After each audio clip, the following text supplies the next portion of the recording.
working on the doghouse project for the past 2 days. Getting some stuff done. Oh.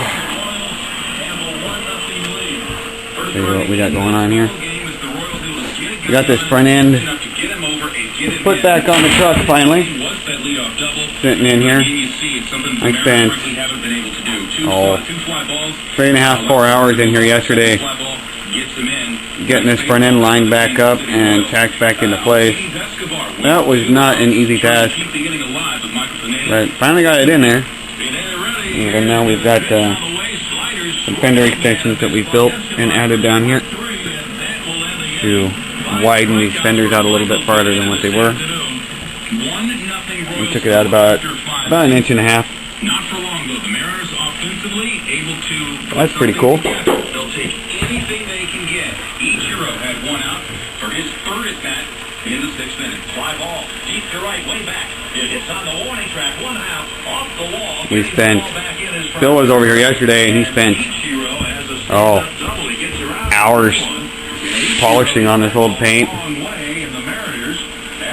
getting that black coat worked down back into the red that was there, and that looks pretty damn cool, I think. Bill says he likes it also, so we're probably going to just leave it either just like that or redo the red. Bill hasn't decided yet. He's still debating, but I kind of like the way this looks, just like it's sitting. I like that. I like that a lot. I think that looks really cool. There's Bill's truck, so all up to Bill. What I've been doing for the past day and a half is building this bumper. And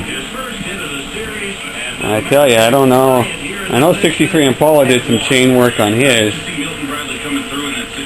Anybody out there ever decides it'd be really cool and fun to weld up a bunch of chain and make it into something like a bumper or something like that? Well, more power to you. It's a time-consuming task. You're going to go through and you got to hit every single one of these links, and you got to hit them in 4 places. You got to hit them on. Got to hit them on here, here, and then back here, and back here. Otherwise, it flexes. I got him pretty damn solid now. And I built this yesterday. This little roll pan here coming up. Down. Wrote that big gaping hole up in front of that bumper. It'll be a pretty cool looking little bumper when it's done. Alright. I got a stink load of welding to do on it still.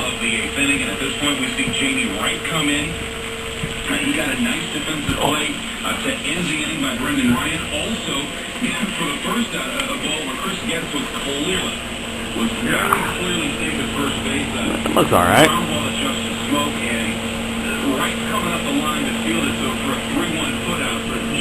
And that'll look pretty trick.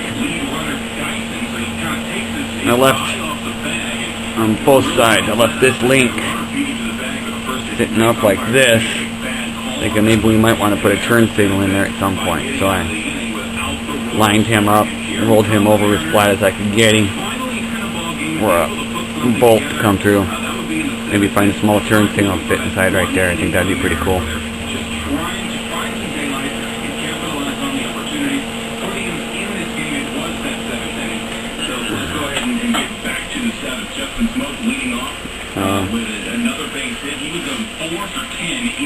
What I've been doing on the doghouse project.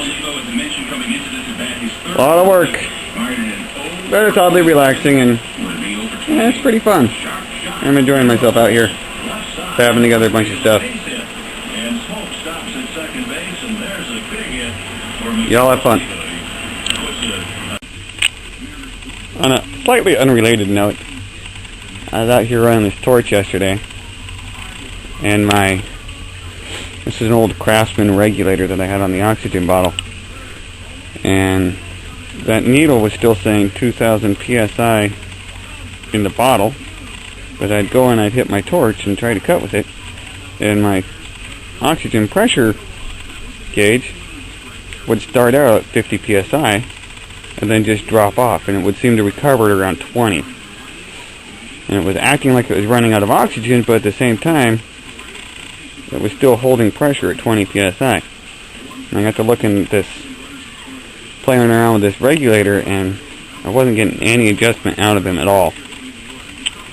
I popped him off, and I had this old backup regulator that I've got. I got another set of them. These are old Union Carbide regulators that I traded something for them, but I don't remember what. And I put this guy on here, and by God, it works a hell of a lot better. It does exactly what a regulator is supposed to do, so that's all right. Sometimes the old equipment, and this is an old one. This is a pretty old regulator there. Sometimes the old equipment is a far cry better than the supposedly newer equipment. That's a Craftsman though, so I wonder if I can take it back and get a new one. Think about that.